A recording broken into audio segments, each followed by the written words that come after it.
Welcome everyone, आप सभी का स्वागत है वापस फिर से। ठीक है, तो कंटिन्यू करेंगे अपन पिछले लेक्चर से।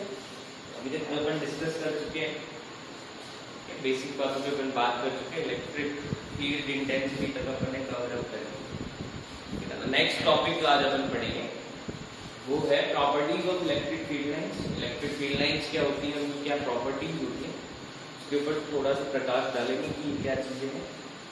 बेटा उससे पहले बेसिक टर्म्स की बात कर लेते हैं।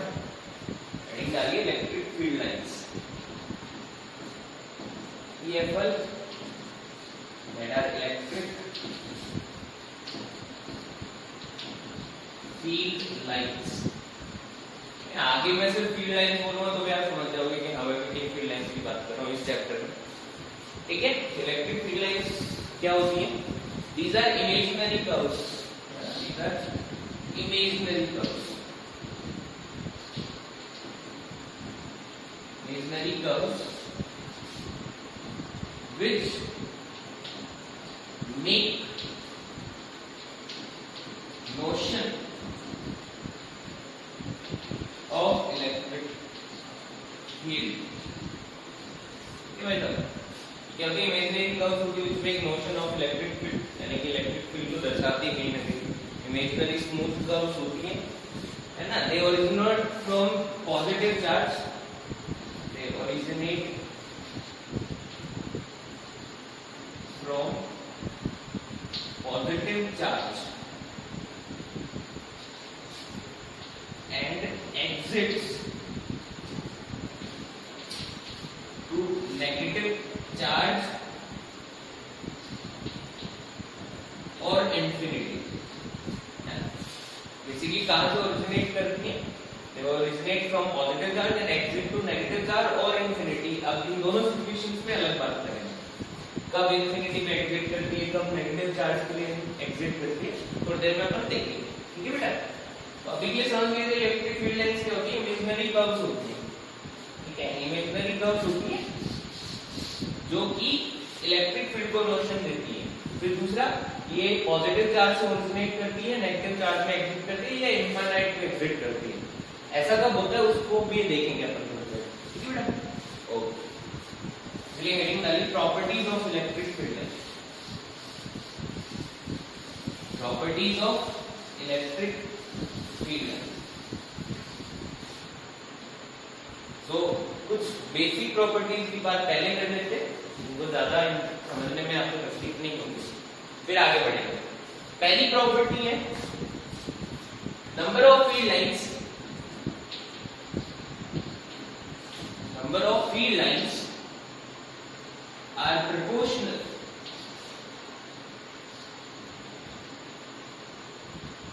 To magnitude of charge.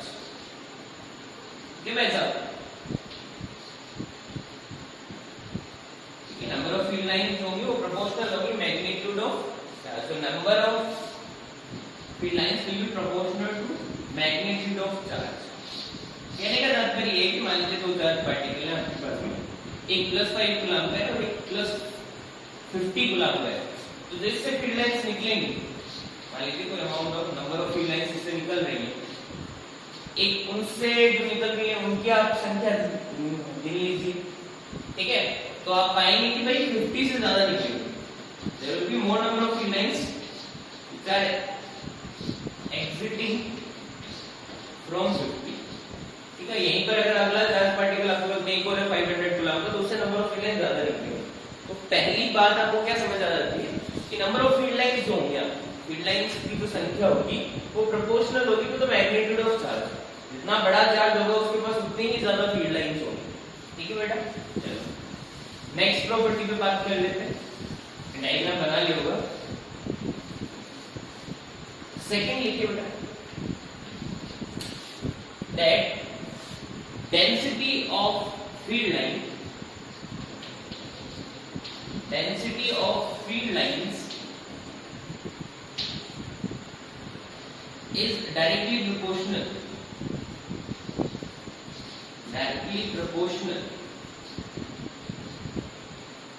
to strength field intensity. Field intensity कहने की बात क्या है समझिए वापस। इंटेंसिटी, ठीक है ना, समझिए बात को कि density of field lines, field lines की जो डेंसिटी होगी that is directly proportional, that is directly proportional to the strength of field intensity, to the strength of field intensity. ना एक क्लासिक का डायग्राम बनाऊंगा आपको सारी बातें क्लियर हो जाएंगी। मान लीजिए कहीं पर आपको ऐसी फील्ड लाइन दिखाई दे रही है, समझ आ गया, कहीं पे आपको ऐसी फील्ड लाइन दिखा रही है, उसमें अगर मैं 3 पॉइंट्स बना दूं, पॉइंट ए बना लिया, पॉइंट बी बना लिया और पॉइंट सी बना लिया, तो आप देखो कि डेंसिटी चेंज हो रही है। डेंसिटी क्या है, यहां पर फील्ड लाइंस आसपास है तो यहां पे डेंसिटी क्या होगा, ज्यादा डेंसिटी होगी। यहां पे देखो फील्ड लाइंस थोड़ी सी दूर हो गई तो डेंसिटी डिक्रीज होगी, फील्ड लाइंस की डेंसिटी फिर डिक्रीज हो गई। सी पॉइंट पे जाके और ज्यादा फैल गई तो डेंसिटी और कम हो गई। तो इसी हिसाब से इंटेंसिटी भी चेंज होगा। कैसे, जहां पर ज्यादा डेंसिटी है वहां पर इंटेंसिटी ज्यादा होगी। यानी अगर मैं कहूं कि इलेक्ट्रिक फील्ड EA है ए पॉइंट के ऊपर इंटेंसिटी, EB है बी पे इंटेंसिटी और EC है सी पे इंटेंसिटी, तो सबसे ज्यादा इलेक्ट्रिक फील्ड इंटेंसिटी ए पर होगी, उसके बाद बी पे होगी, सबसे कम कहां पर होगी, सी पे होगी। डेंसिटी जो होगी वो सबसे कम कहां पे होगी, सी पे होगी। ऐसा क्यों हो रहा है, क्योंकि वहां पर डेंसिटी सबसे कम। ठीक है, तो आई मीन मैं सेकंड पॉइंट क्लियर। तो क्या समझना है कि भाई जो डेंसिटी ऑफ फील्ड लाइंस है वो डायरेक्टली प्रोपोर्शनल है स्ट्रेंथ ऑफ द मैग्नेटिक। तो दो प्रॉपर्टीज पे ऊपर के बात कर ली, हटा दे।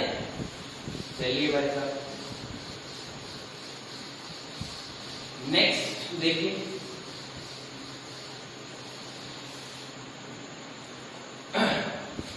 सेकंड बेटा आपका थर्ड पॉइंट है, देयर कैन बी, इतना इंपॉर्टेंट नहीं है फिर भी समझ लीजिए, there can be two type of field, there can be two type of field. Magnetic field की बात कर, सॉरी इलेक्ट्रिक फील्ड की बात कर रहा हूं। दो टाइप का इलेक्ट्रिक फील्ड हो सकता है अगर आप फील्ड लाइंस को देख के पहचानने की कोशिश करोगे। One is uniform electric field, one is uniform electric field. This is an example of uniform electric field. ठीक है ना, तो इसको कैसे पहचानेंगे, अगर separation distance between two field lines is subsequently equal, अगर कहीं भी दो फील्ड लाइंस का बीच का डिस्टेंस बराबर आ रहा है किसी फील्ड में, हर फील्ड लाइन के बीच का डिस्टेंस अगर सेम आ रहा है तो ऐसे फील्ड को अपन बोलेंगे भाई साहब यूनिफॉर्म इलेक्ट्रिक फील्ड। और नॉन यूनिफॉर्म की तो कई एग्जांपल हो सकते हैं ना, अभी जैसे तू बनाया ना, that is an example of non uniform electric field, क्योंकि यहां पे सेपरेशन डिस्टेंस इतना है, यहां पे और ज्यादा हो गया। और भी बहुत सारे एग्जांपल हो सकते हैं। This is an example of non uniform electric field. ठीक है भाई साहब, एक नॉन यूनिफॉर्म इलेक्ट्रिक फील्ड का एक और एग्जांपल हो गया। So these are the examples of non uniform electric.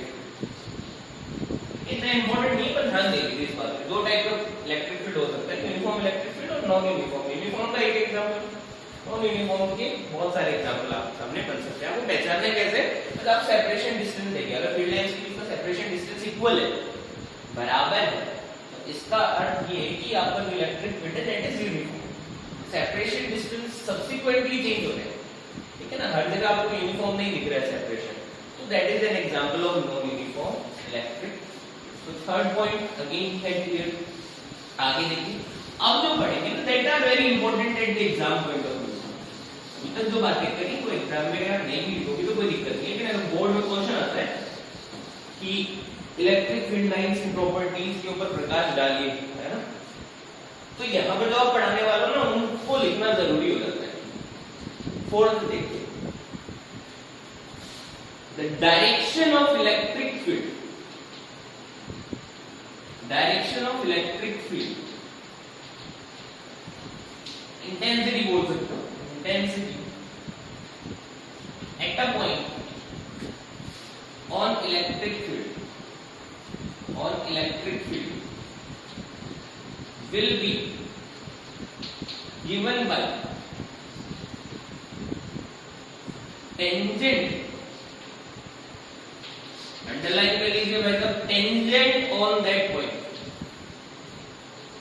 Tangent on that,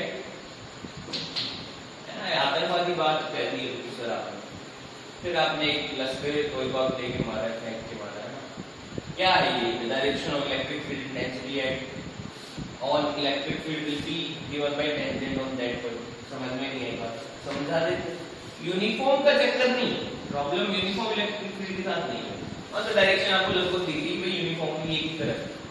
लेकिन अगर मान लीजिए कोई कर्व ऐसे बन रही है, किसी फील्ड लाइन का कर्व ऐसा बन रहा है, आपको साफ साफ दिख रहा है कि डायरेक्शन हर पॉइंट पे चेंज हो रहा है ना। आपको ऐसे नहीं समझ आ रही तो आप एक पेन ले लीजिए, इसके साथ चलाइए। अगर मैं यहाँ पेन रखता हूँ तो ये डायरेक्शन आ रही है, यहाँ पेन रख रहा हूँ तो ये डायरेक्शन आ रही है, यहाँ पेन रख रहा हूँ तो ये डायरेक्शन आ रही है, यहाँ पेन रख रहा हूँ तो ये डायरेक्शन आ रही है। मतलब अगर सिर्फ ये कर्व यहीं तक होता खत्म हो जाता, आपको पता है कि इस तरफ डायरेक्शन है, अगर ये कर्व यहीं तक होता तो यहाँ डायरेक्शन है कि इस पूरी फील्ड लाइन पे, पूरी फील्ड लाइन के ऊपर यूनिफॉर्म डायरेक्शन नहीं है।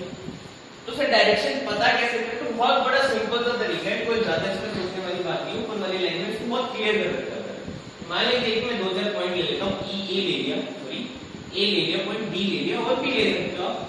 अगर मुझे चाहिए कि ए पॉइंट के ऊपर इंटेंसिटी की डायरेक्शन क्या है, इलेक्ट्रिक फील्ड की डायरेक्शन क्या है, जिस पॉइंट के ऊपर सिंपल सा टेंजेंट बना लीजिए, ठीक है। और वो टेंजेंट ही क्या बताएगी आपको? Direction of electric field intensity on point A.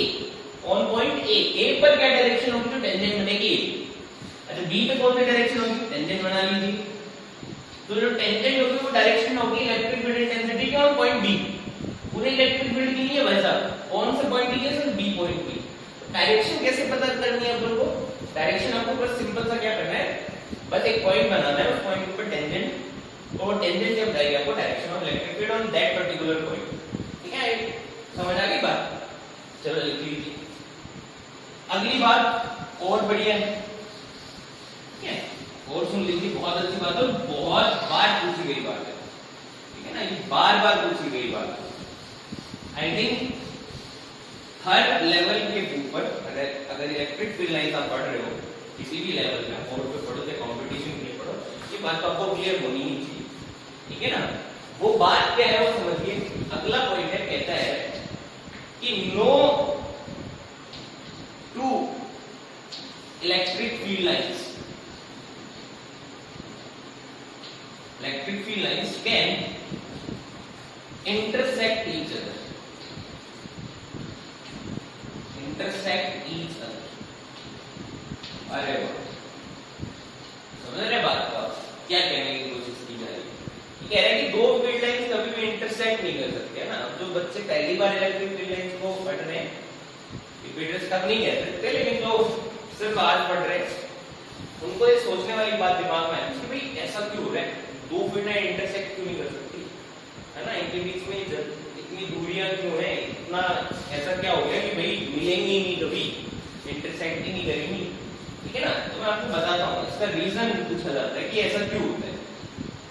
तो आप रीजन सुनिए, बहुत क्लासिक रीजन है। मैं मान लेता हूँ इंटरसेक्ट कर रही, ठीक है ना, मेरे सोचने पे तो किसी को रोक नहीं है, तो मैंने सोच लिया भाई कि दो इंटरसेक्ट कर रही, मान लो, करने दो आप इंटरसेक्ट, मैं जाऊंगा, मैं जाऊंगा फिजिक्स के लिए, लेकिन फिजिक्स मुझे रोक रही है। क्यों रोक रही है? अब आप वो पॉइंट देखिए जहां पर इंटरसेक्शन हुआ है, ये पॉइंट है जहां पे इंटरसेक्शन हुआ है। अब आप समझने की कोशिश करिए, ये पॉइंट जो है ये लाई करता है इस फील्ड लाइन पे भी और इस फील्ड लाइन पे, कॉमन हो गया। ये वाला पॉइंट इस फील्ड लाइन का भी पार्ट है और इस फील्ड लाइन का भी पार्ट है। अब इस पॉइंट के ऊपर, इस पॉइंट के ऊपर अगर मैं पूछूं बेटा व्हाट इज, मान लीजिए इस पॉइंट को O कहते हैं, मैं पूछूं बेटा what is the direction of electric field intensity on point O, तो आप कहोगे सर अभी तो बता ही हो, अभी तो आपने कहा टेंजेंट बना लो, मैंने कहा बना ले भाई। तो उसने कहा सर एक टेंजेंट तो ये बनी तो E हो गया, और एक टेंजेंट ये बनी एक और E हो गया, मतलब दो E हो। दो E का मतलब क्या है कि O पॉइंट के ऊपर इलेक्ट्रिक फील्ड इंटेंसिटी की दो डायरेक्शन हो गई, जो कि फिजिक्स के हिसाब से सही नहीं है। किसी पॉइंट के ऊपर, एक ही पॉइंट के ऊपर इलेक्ट्रिक फील्ड की दो डायरेक्शन कैसे हो सकती है भाई? एक ही पॉइंट के ऊपर एक इंटेंसिटी की दो डायरेक्शन कैसे हो सकती है? बात समझ रहे हो आप? मैं क्या कह रहा हूँ, मैं कह रहा हूँ कि अगर दो लाइन इंटरसेक्ट कर रही, दो फील्ड लाइन इंटरसेक्ट कर रही, तो जिस पॉइंट पे इंटरसेक्शन हुआ है उस पॉइंट के ऊपर दो इलेक्ट्रिक फील्ड की डायरेक्शन आ जाएगी, दो डायरेक्शन आ जाएगी इलेक्ट्रिक फील्ड की, जो कि फिजिक्स के हिसाब से पॉसिबल नहीं है। So this is why we come to a conclusion that no two field lines can intersect। तो आप रीजन अगर लिखते हो तो क्या लिखेंगे? लिखेंगे कि at the point of intersection, at the point of intersection there will be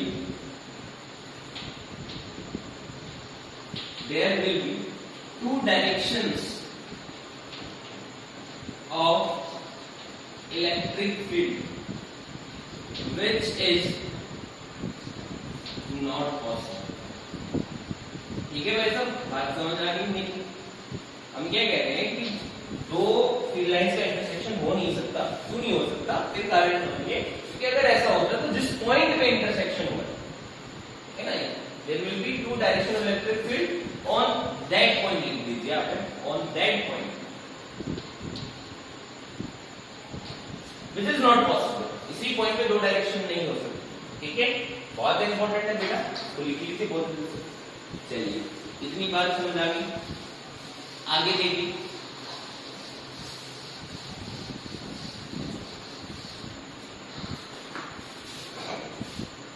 next जो बात है that electric field lines always enters and exit of a surface perpendicularly.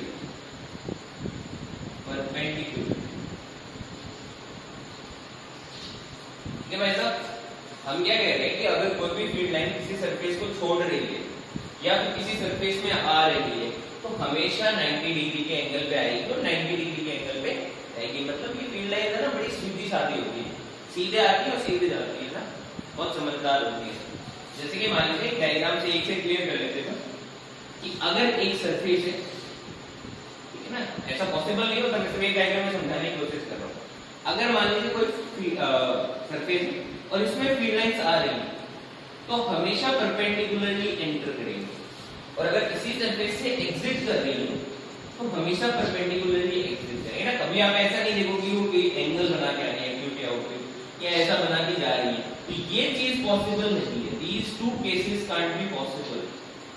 ठीक है ना, बात समझ लीजिए कि अगर किसी सरफेस के ऊपर फील्ड लाइंस आ रही है तो भी परपेंडिकुलरली आएंगी और एग्जिट कर रही है उस सरफेस से तो भी परपेंडिकुलरली एग्जिट करेंगी. बेटा ध्यान आ गई बात? तो ये भी एक इंपॉर्टेंट बात होगी, ये भी बहुत काम की बात है, आगे आएगी. चलिए नेक्स्ट प्रॉपर्टी नहीं कहेंगे इसको थोड़ा सा विश्लेषण कह देते हैं. ठीक है ना, चलो एक पॉइंट और बता देते हैं. 7, this one is property that electric field lines never forms closed loop. closed loop है ना भाई साहब, ध्यान दीजिए. electric field lines never forms closed loop. कभी भी कंप्लीट सर्कल का फॉर्मेशन नहीं करेंगे, कंप्लीट लूप का फॉर्मेशन नहीं करेंगे कि फील्ड लाइन कहीं से ओरिजिनेट होती है तो वापस वहीं मिल जाए. ऐसा पॉसिबिलिटी इलेक्ट्रिक फील्ड लाइन के केसेस में नहीं हो सकता.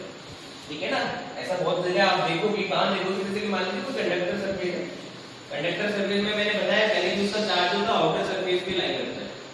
ठीक है ना, जैसा मान लीजिए अगर ये आधा पॉजिटिवली चार्ज है आधा नेगेटिवली चार्ज है, कैसे भी मान लीजिए किसी भी केस से, अगर फील्ड लाइन इधर से आ रही है तो एग्जिट यहां कर जाएगी. बस ये जो बीच का पोर्शन है यहां कोई फील्ड लाइन नहीं मिलेगी. There will be no electric field line inside a conductor. इसको दिमाग में बिठा लीजिए कहीं पे कि there is no electric field line. लिख लीजिए कहीं पे साइड में, there is no electric field line present inside the conductor. Inside the conductor underline कर लीजिए. कंडक्टर के नीचे कंडक्टर के अंदर कोई फील्ड लाइंस नहीं होती बेटा, तो क्लोज लूप नहीं बनेगा कभी. मैग्नेटिक फील्ड में आप पढ़ोगे कि मैग्नेटिक फील्ड लाइन होती है वो क्लोज लूप बनाती है, तो इलेक्ट्रिक फील्ड लाइन कभी भी क्लोज लूप नहीं बनाती है. This is again a very important property of electric. तो almost 7 properties we have discussed and so far it is completed. एक विश्लेषण है छोटा सा केस का, वो अपन अभी कर लेते हैं. ठीक है, चलो विश्लेषण कैसे करेंगे? Electric field, you can add it into properties also. Electric field lines originates from positive charge.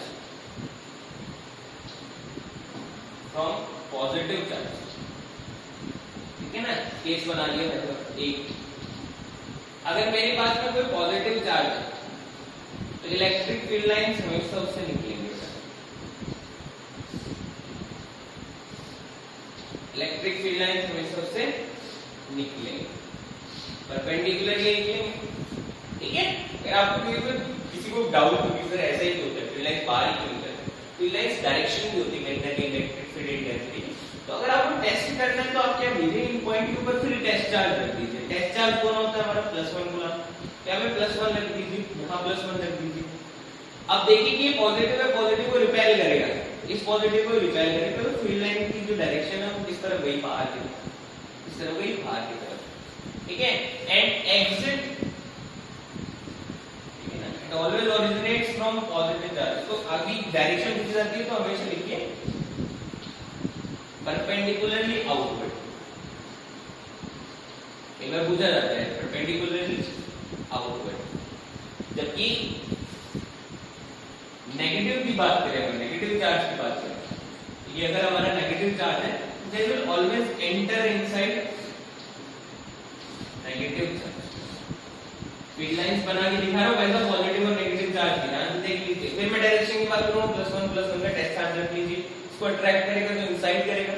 ठीक है ना, तो फील्ड लाइन की डायरेक्शन किस तरफ होगी, परपेंडिकुलरली इनवर्ड्स, परपेंडिकुलरली इनवर्ड्स। समझ में आया? These are the electric field lines of positive charge and negative charge. थोड़ा सा और चलो बात कर लेते हैं फील्ड लाइंस ना, ये तो एक सिंगल चार्ज की बात होगी, सिंगल चार्ज की बात होगी। अगला देखिए see cases with two same nature charge, same nature charge. अगर दो सेम नेचर का चार्ज, आपकी मर्जी आप पॉजिटिव ले हो, आपसे की मर्जी आप नेगेटिव लो। अगर पॉजिटिव लेता हूं, देखिए फील्ड लाइंस क्या होगा, निकल रही है, निकल रही है, निकल रही है, निकल रही है, निकल रही है। वैसा इधर भी देखिए, बाहर आ गई, परपेंडिकुलरली बाहर आ गई, बाहर आ गई, बाहर आ गई। अब दिक्कत आती है जब ये इधर जाने की होती है, तो ये इधर जाएगी तो क्या करेगी, थोड़ा सा इससे दूर जाने की कोशिश करेगी, है ना, क्योंकि इंटरसेक्ट तो हो नहीं सकती। they will do what, बीच से निकाल दीजिए वैसा।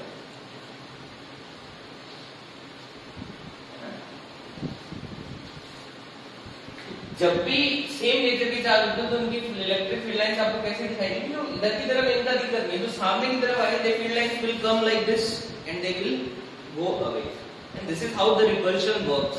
इनके बीच में रिपल्शन क्यों होता है, ये फील्ड लाइन एक दूसरे को दूर लेके जाने की कोशिश करती है, जिससे चार्ज पार्टिकल एक दूसरे से दूर खींचे चले जाते हैं। समझ आ गई? अगर नेगेटिव हो तो सिर्फ डायरेक्शन चेंज होती, बाकी फील्ड लाइंस का जो नेचर है वो ऐसा ही होता है। ठीक है बेटा, देखो ओके, और बात कर लेते हैं।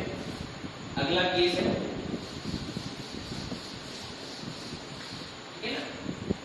सेम की जगह अपन ऑपोजिट नेचर कर लेते हैं। ऑपोजिट नेचर मान लीजिए एक प्लस का है, एक नेगेटिव का, फील्ड लाइंस पॉजिटिव वाले में निकलेंगे, इसमें तो कोई दिक्कत नहीं है। अगर आप देखोगे तो घूम फिर के नेगेटिव में आएंगे, घूम फिर के किसमें आएंगे, नेगेटिव, स्ट्रेटली भी नेगेटिव में एंट्री करेंगे, दे will go inside the negative. समझ रहे बात को बेटा? This is how it works. ठीक है ना, ऐसा केस बन रहा है डाइपोल में, ये डाइपोल की चीज है, थोड़ी देर में समझ आएगा। डाइपोल में ऐसा केस बनता है ना, इस आइटम का नाम क्या है, डाइपोल, जहाँ पर दो चार्जेस होते हैं ऑपोजिट नेचर के होते हैं, बस फर्क ऐसा होता है कि इक्वल मैग्नीट्यूड के भी होते हैं। ठीक है बेटा, तो ऐसा केस बनता है जब आपके पास में दो चार्जेस हो नेगेटिव नेचर के, ऑपोजिट नेचर के हो। सेम के लिए आपको क्या होगा, field lines will come closer and they will separate. और अगर ऑपोजिट नेचर की फील्ड लाइंस हो तो एक से उठेंगी और दूसरे में एंटर कर जाएंगी। ठीक है बेटा, this is the whole thing which we have to discuss about electric field line. I think I have make my point clear. ठीक है ना, इतना ही इलेक्ट्रिक फील्ड लाइंस हमें पढ़ना होता है। इन प्रॉपर्टीज को आप बड़े आराम से नोट डाउन कर लीजिए। अगर बोर्ड में क्वेश्चन आता है तो सीधा आएगा, what are the properties of electric field line and you have to mention that. अगर अपेरेंटली 1 मार्क्स का क्वेश्चन आता तो दो क्वेश्चन बन सकते हैं, only one is why they never intersect, ठीक है ना, वो इंटरसेक्शन क्यों नहीं करती है, ये पूछा जा सकता है या फिर ये डायग्राम पूछा जा सकता है। एक सिंपल आपको चार ग्राफ दिए जाएंगे, आपको चार पार्टिकल उनकी फील्ड लाइन दी जाएंगी, आपको पहचाननी है उनमें से गलत कौन सी है। तो अगर जो इन प्रॉपर्टीज के साथ मैच नहीं करती है वो चीज आपकी गलत हो जाएगी। ठीक है बेटा, ओके बता दीजिए। इलेक्ट्रिक फील्ड लाइन हमारा इतना ही था, और कुछ इसमें है नहीं। अगर स्पेसिफिकली कुछ रह गया और आपको नहीं समझ आ रहा है तो आप नीचे बता सकते हो मुझे, ठीक है ना। चलिए next property, next heading sorry is मार्केदार। ओके, बहुत इंपॉर्टेंट, पहली बार पढ़ने वाले हैं, ये शब्द भी नया आएगा आपके सामने। तो नया शब्द का नाम है भाई डाइपोल। सिर्फ बेसिक बातें करेंगे डाइपोल के बारे में, ज्यादा इसके बारे में बकवास नहीं करेंगे, पर थोड़ा ही बात करेंगे डाइपोल क्या होता है ना। पूरा टाइम दूंगा ताकि आपको समझ पाए, नई चीज है तो ध्यान से सुनिएगा, ठीक है। तो जिसके साथ में प्रॉब्लम ये है कि आधी चीजें आप देखते नहीं हो, हमारे आसपास नहीं होती है, और हमारे आसपास नहीं होती तो हमें ज्यादातर चीजें सोचनी पड़ जाती है, इसलिए थोड़ी मुश्किल हो जाती है ना। अगर आप अच्छा सोच पा रहे, अच्छा इमेजिन कर पा रहे तो आपको कोई दिक्कत नहीं होगी ना। तो डाइपोल शब्द सुनते डाइपोल के लिए तैयार हो जाओगे, डाइपोल के लिए कुछ इमेजिन करवाएंगे सर। अगर वो इमेजिन कर पा रहे हो तो ठीक है, सीधे क्लियर है, शॉर्टेड है, समझ आ जाएंगे, ठीक है ना। फिर टर्मिनोलॉजी की बात कर लेते हो, देखो डाई, समवेयर डाई का मतलब होता है टू, ठीक है भाई साहब। डाई का मतलब कितना होता है, क्या होता है, टू। पोल का मतलब यहाँ दो पॉइंट ली हुई, और वो पॉइंट बेसिकली पॉइंट नहीं है, यहाँ पर चार्जेस है। डाइपोल क्या होता है, कहीं ना कहीं मैं बात करूंगा दो चार्जेस। एक बात तो समझ लीजिए कि डाइपोल क्या होता है, it is a system of two charges, ठीक है बेटा। दिमाग में पहली चीज आप अपने दिमाग में बिठा लो कि भाई डाइपोल जो चीज होगी ना उसके अंदर दो चार्जेस होंगे, सिस्टम ऑफ टू चार्ज होगा। तो कहीं पर अगर तीन चार्जेस है तो वहां पे डाइपोल बनने की सिचुएशन बहुत कम हो जाती है। ये बात अलग है कि वहां पे दो डाइपोल बन सकते हैं, वो कैसे एक कॉमन हो सकता है, वो अलग बात है। लेकिन वन चार्ज अगर कहिए तो उसको डाइपोल नहीं कहेंगे, ये दिमाग में बिठा लो, ठीक है। तो one is this is a system of two charge. आप दो चार्जेस का एक सिस्टम बनाओ तो पॉसिबल हो सकता है कि वो एक डाइपोल हो, ठीक है ना। लेकिन स्पेसिफिकली हर दो चार्ज को आप डाइपोल नहीं कह सकते, ठीक है ना। तो बेसिकली डाइपोल कौन सी चीज होती है, it is the system of two charge which are equal and opposite. अरे वाह, समझ गए बात को, लाइन ले लीजिए। This is a system of two charge which are equal and opposite. ऐसा कोई सिस्टम चार्जेस का, दो चार्जेस का ऐसा सिस्टम जहां पर दो चार्जेस इक्वल हैं और ऑपोजिट है, ऐसे किसी सिस्टम को आप डाइपोल कह सकते हो। दिमाग में बैठ गई, जैसे कि मैं मान लीजिए कहीं लिख रहा हूं प्लस क्यू और माइनस क्यू, मैग्नीट्यूड में इक्वल हो गए हैं, देखो क्यों ही इसका मैग्नीट्यूड है, क्यों ही इसका मैग्नीट्यूड है, ठीक है ना। तो ऐसे किसी सिस्टम को आप क्या कह सकते हो, डाइपोल कह सकते हो। ऐसे किसी सिस्टम को आप क्या कह सकते हो, डाइपोल। अच्छा, इसमें एक लाइन और पढ़ लो, separated by small distance, small distance, ठीक है। बड़े डिस्टेंस में क्या हो जाएगा सर, कुछ होगा नहीं, तो ऐसा डाइपोल अपनी प्रॉपर्टीज को शो नहीं करेगा। कौन सी प्रॉपर्टीज को, उसको डिस्कस करेगा, ठीक है ना। तो इनके बीच का जो डिस्टेंस है वो अभी के लिए आप x ले लीजिए, बाद में कुछ और लेंगे, लेकिन अभी के लिए समझ लीजिए कि डाइपोल क्या चीज है। डाइपोल ऐसा दो चार्जेस का सिस्टम है, इसमें दो चार्जेस होते हैं, दोनों चार्ज कैसे होंगे, इक्वल होंगे, ऑपोजिट होंगे, ठीक है, और एक छोटे डिस्टेंस से सेपरेटेड होंगे ना। इसको थोड़ा सा समझाने के लिए ऐसी चीज को आप डाइपोल नहीं बोलोगे, माइनस q1 प्लस q2। अब यहाँ पे q1 और q2 आ गए, इसका मतलब सेम चार्जेस नहीं है, तो ये चीज डाइपोल नहीं है, ठीक है ना। एग्जांपल के लिए मान लीजिए कहीं भी लिख रहा हूं कि -5 + 5 separated by distance of 10 centimeter, this thing can be called as dipole. Two charges which are equal and opposite and separated by some distance, so this thing can be called as dipole. This can't. Likewise, -5 + 10 can't be a dipole. These two charges system cannot form a dipole. Dipole कौन से charges बनाएंगे, वही charges बनाएंगे जहां पर दोनों charges equal होने चाहिए और ऑपोजिट होने चाहिए। ठीक है बेटा, तो डाइपोल समझ में आ गया। डाइपोल क्या है, फिर दिमाग में बिठा लो, डाइपोल क्या है।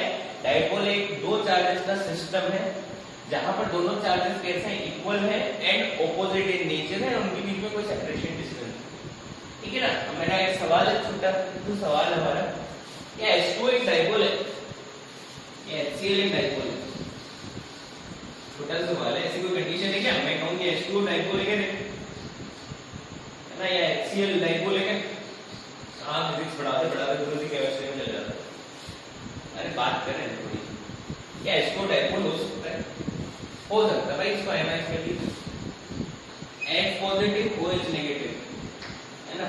बच्चे दिमाग लगा HU चाहिए क्या, अरे इसको मत देखो, आप देखो कि कोई पार्टिकल है, मॉलिक्यूल है, ये कोई मॉलिक्यूल, इस पर चार्ज +1 है, इसमें -1 है, सेम है एंड ऑपोजिट है और इनके बीच में कोई बॉन्ड लेंथ का डिस्टेंस होगा, तो this can behave as a dipole, this could behave as a dipole, है ना। समझ आ गई बात? अरे क्लियर है भाई साहब, बिल्कुल क्लियर है ना, बिल्कुल क्लियर है। ऐसे नहीं समझ आ रहा तो ऐसे मान लीजिए कि इसका जो बेसिक डायग्राम होगा वो कुछ इस तरीके का होगा, H partially negative, partially positive, partially positive, then again equal and opposite charge, equal and opposite charge, दो डाइपोल हो गए, ठीक है ना। Similarly H positive Cl negative, ठीक है ना, ये भी क्या हो गया डाइपोल। इतना नहीं समझ आ रही तो बात सिर्फ इतना समझ लो, अगर कहीं पे आपको दिख जाएंगे दो चार्ज है ना, पकड़ के बैठ जाओ उनको, अगर उनके ऊपर इक्वल एंड ऑपोजिट चार्ज है और उनके बीच में कोई डिस्टेंस है तो उसी को आप डाइपोल बोलने से बिल्कुल मत हिचकिचाइए, तो डाइपोल है, ठीक है ना। आप मत समझोगे वो फिजिक्स का डाइपोल हो सकता है, कुछ भी हो सकता है, ठीक है ना। चलिए आगे बात करते हैं। अब डाइपोल तो क्लियर हो गया, ठीक है भाई साहब। अब आगे बात करते हैं डाइपोल की, दिमाग में बिठा लो पहले तो डाइपोल को समझ लो, ठीक है ना। और दिमाग में इमेजिनेशन बननी चाहिए कि डाइपोल ऐसी ऐसी चीज डाइपोल होती है, आपके दिमाग में ये क्लियर पहले होना बहुत जरूरी है। यहाँ पे जो मैंने अभी आइटम देखा वो डाइपोल है, अब आपके दिमाग में डाइपोल्स बना हुआ बहुत सारे, है ना, आपके लिए मैं बना दूंगा आपकी सहूलियत के लिए, ठीक है। तो आप डाइपोल्स बनाओ पहले, वो चाहे मैं आपके लिए बना देता हूँ, कुछ एग्जांपल्स लिखने वाला हूँ डाइपोल। जैसे कि एक एग्जांपल लिखा मैंने भाई, +5 कूलम -5 कूलम और इनके बीच का डिस्टेंस 10 सेंटीमीटर, एक डाइपोल है, no doubt it's a dipole because +5 equal and opposite and there is a separation distance, ठीक है। तो एक डाइपोल मैंने बना दिया। अच्छा अगला देखिए, +10 -10 and the separation distance is decreased now 5 centimeter. Now it's again a dipole, बिल्कुल +10 -10 कूलम, ठीक है ना। यूनिट नहीं लगा रहा हूँ, आप सहूलियत के लिए मेरी बात सुन लीजिए, लगा लीजिए, ठीक है। तो again this is the dipole, this is the dipole. चलो और बात कर लेते हैं थोड़ा सा, जैसे कि मान लीजिए मैं कहता हूँ कि +15 -50 coulomb and separation distance is 10 centimeter, ठीक है भाई। अगला देख लीजिए, इतना बहुत और आप इमेजिन कर लेना, कोई दिक्कत नहीं। तो मैंने 3 डाइपोल्स आपको बना के दी, आपकी क्लास में लाके रख दिए, तीनों आपके सामने बैठे, ठीक है ना। ये एक अलग डाइपोल है, एक अलग डाइपोल, ये अलग डाइपोल, ये तो मैं कह रहा हूँ कि अलग है, मैंने सिर्फ आपको सामने रख दिया तो आप पहचान लेते डाइपोल अलग अलग है, ठीक है ना। बिल्कुल सेपरेशन से पता चल जाता। अब देखो इन दोनों डाइपोल को चेक कीजिए, क्या कॉमन चीज आपको मिलेगी? आपको कॉमन चीज ये मिलेगी कि भाई साहब इनके बीच का सेपरेशन डिस्टेंस तो सेम है, लेकिन जो पार्टिकल जिनसे बने हुए हैं वो अलग अलग है। +5 का -5 करिए, +15 -50, डिस्टेंस सेम है, ठीक है ना। यहाँ पर अगर आप देखते हो, एक एग्जांपल और देख लेते हैं, सेपरेशन डिस्टेंस सेम है, इस बार क्या करते हैं ना, +10 -10 और सेपरेशन डिस्टेंस भी ले लेते हैं 10 सेंटीमीटर। तो इन दोनों को मैच कर लीजिए। अब इसमें क्या देखोगे कि पार्टिकल जिनसे मिलके बना हुआ है वो तो सेम है पर डिस्टेंस अलग अलग है। ठीक है ना। मेरा मुद्दा क्या है, मैंने ये चार डायग्राम्स क्यों बनाए ताकि आपको एक बात समझा पाऊं, आराम से समझ। मैंने यहाँ पे चार डायपोल बनाए और उनके बीच में एक एक प्रॉपर्टी सेम है कोई ना कोई। वो प्रॉपर्टी क्या सेम है, या तो उनका डिस्टेंस सेम है, या फिर वो जिन चार पार्टिकल्स मिलके बने हुए हैं क्या इन दो जो सेम डिस्टेंस वाले इन दो डायपोल्स को हम सेम कह सकते हैं? यदि इन जिन पार्टिकल्स से मिलके बने हुए क्या इनको सेम कह सकते हैं आप? है ना। डिस्टेंस से क्या फर्क पड़ जाएगा? क्या इनकी प्रॉपर्टी सेम होंगी? कौन सी प्रॉपर्टी सर? क्या जैसे कि मान लीजिए इनके बीच में इलेक्ट्रिक फील्ड में मैं रख देता हूँ, ठीक है ना, क्या इनके बीच में सेम टाइप ऑफ फंक्शंस होंगी या फिर जो प्रॉपर्टीज ये शो करेंगी सेम करेंगे? बिल्कुल नहीं करेंगे, है ना, बिल्कुल नहीं करेंगे। यानी कि ये वाला डायपोल इस वाले डायपोल से बहुत अलग है। सेम डिस्टेंस होने से ये दोनों डायपोल सेम नहीं हो जाते। यहाँ पर चार्जेस सेम होने से ये सेम डायपोल नहीं हो जाते, डिस्टेंस सेपरेशन आपके अलग रहता है। ये सारे के सारे डायपोल अपने आप में यूनिक है, सारे के सारे डायपोल अपने आप में यूनिक।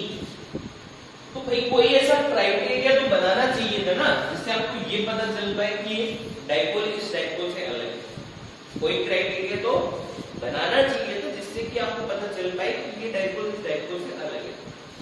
ठीक है बेटा।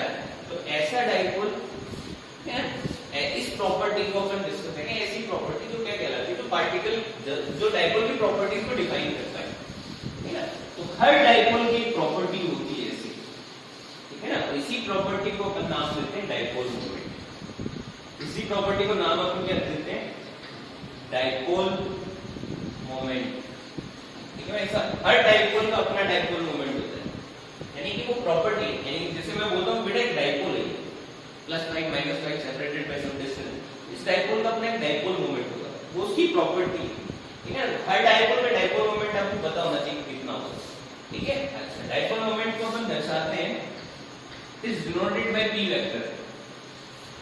अरे सर वेक्टर साइन, यानी कि पहली चीज तो ये क्लियर करके चलो कि एक वेक्टर क्वांटिटी होती है। क्या होती है भाई साहब? एक वेक्टर क्वांटिटी होती है, इज एन वेक्टर क्वांटिटी। इससे क्या पता चला? इससे वही बात पता चली भाई साहब।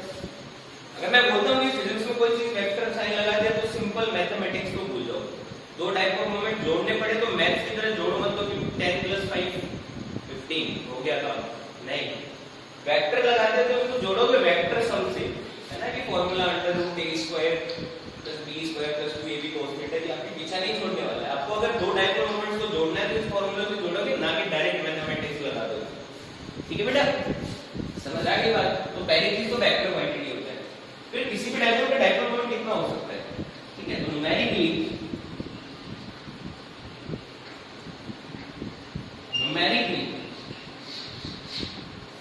पहले डायपोल का डायग्राम बना देता हूं वापस। +q -q separated by A distance x। ठीक है ना। आप अपनी बुक्स खोलोगे या अपनी कोई गाइड बुक खोलोगे तो वहां पे x नहीं लिखा होगा, वहां पे आपको 2l या 2a या 2d लिखा होगा। बारे सुन लीजिए, अगर आप बुक्स पढ़ोगे तो वहां पे x जो होगा वहां पे x नहीं होगा, या तो 2l होगा या 2a होगा या 2d होगा। फिर मैं आऊंगा थोड़ी देर आगे, अपन इनमें से किसी एक को पकड़ के चलेंगे, लेकिन अभी के लिए आप x मान के चलिए। ऐसा मैं क्यों कह रहा हूं उसका भी कारण आपको समझ आएगा। चलो, तो न्यूमेरिकली डायपोल मोमेंट कितना होगा?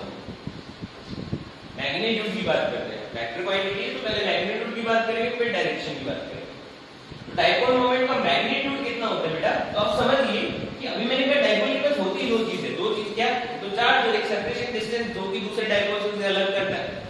कोई भी दो डायपोल अलग कैसे होते हैं एक दूसरे से? या तो उनके बीच में चार्ज अलग हो, ठीक है ना, या फिर उनके बीच में सेपरेशन डिस्टेंस अलग। तो ऑब्वियस सी बात है कि प्रॉपर्टीज भी इन दो बातों पे डिपेंड करती है। ठीक है। तो डायपोल मोमेंट क्या होता है, कितना होता है? वो होता है, फॉर्मूला लिख लीजिए, बड़ा सिंपल सा है। Any one charge multiply by distance between them.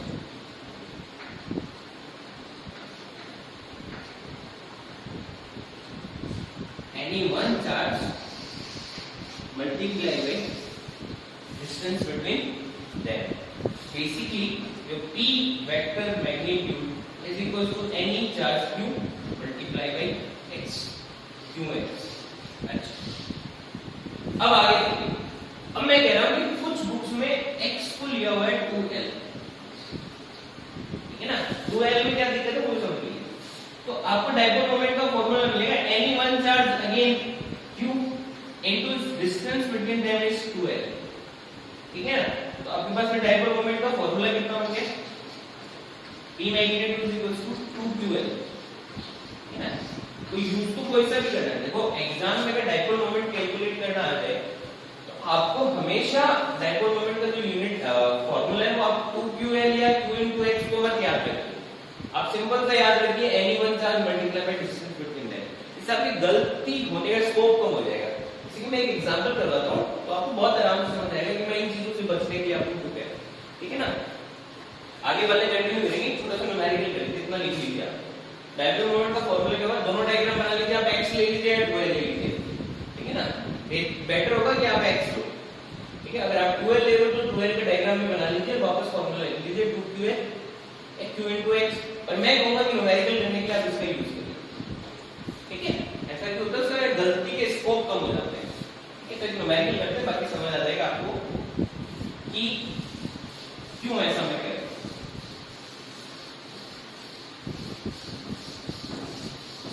Question लिखिए बेटा, calculate the dipole moment of following,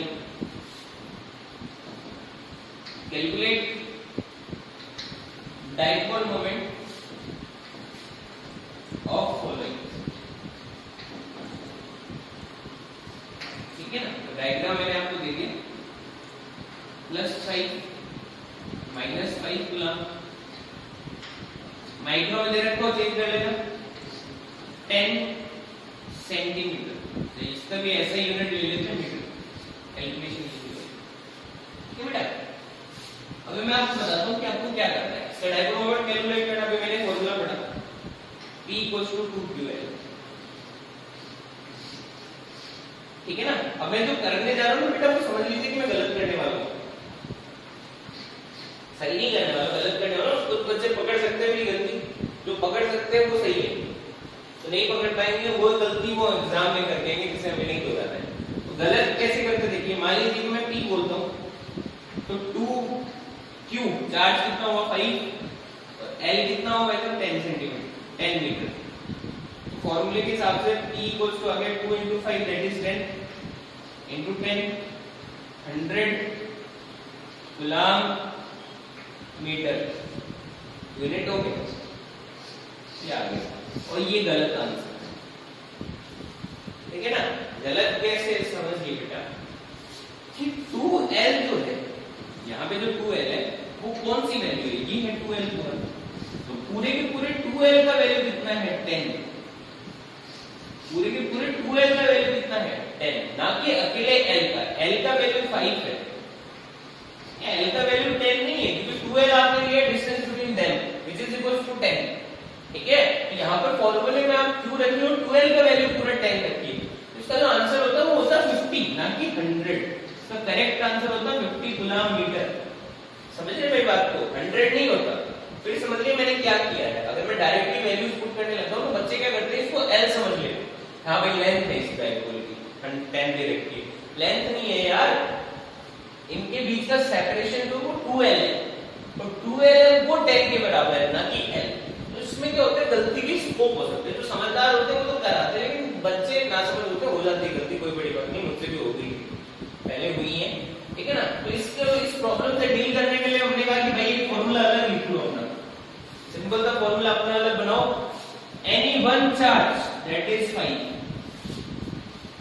multiply by distance between them 10 50 coulomb metre, हो गया।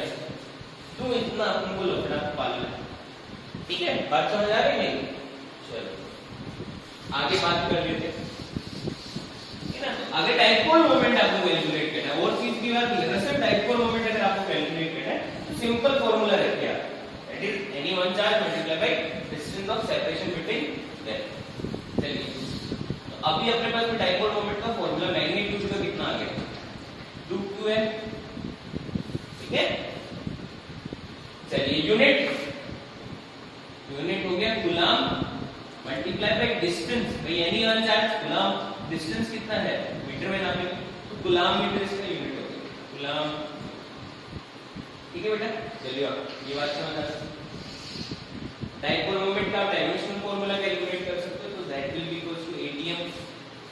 ठीक है ना, AT हो जाएगा चार्ज का और लेंथ का हो जाएगा बेटा L, सॉरी M नहीं, तो ATL will be the dimensional formula of dipole moment का डायमेंशनल फार्मूला होगा, that is equal to e की पावर 1 e की पावर 1 और l की पावर 1। ठीक है बेटा, चलिए अब डायरेक्शन की बात कर लेते हैं। ये बताना जरूरी है, अगर एक dipole plus minus the distance between them is 2l, इसका डाइपोल मोमेंट तो हमें पता चल गया p होगा, that is equal to 2l। लेकिन डायरेक्शन किस तरह होगी, तो ध्यान रखना dipole moment in the direction always from negative charge to positive charge. So in this direction your dipole moment will work. Direction हमेशा होती है from negative charge to positive charge. From negative charge to positive charge. This will be the direction of dipole moment. ठीक है ना, समझ में आ गई बात?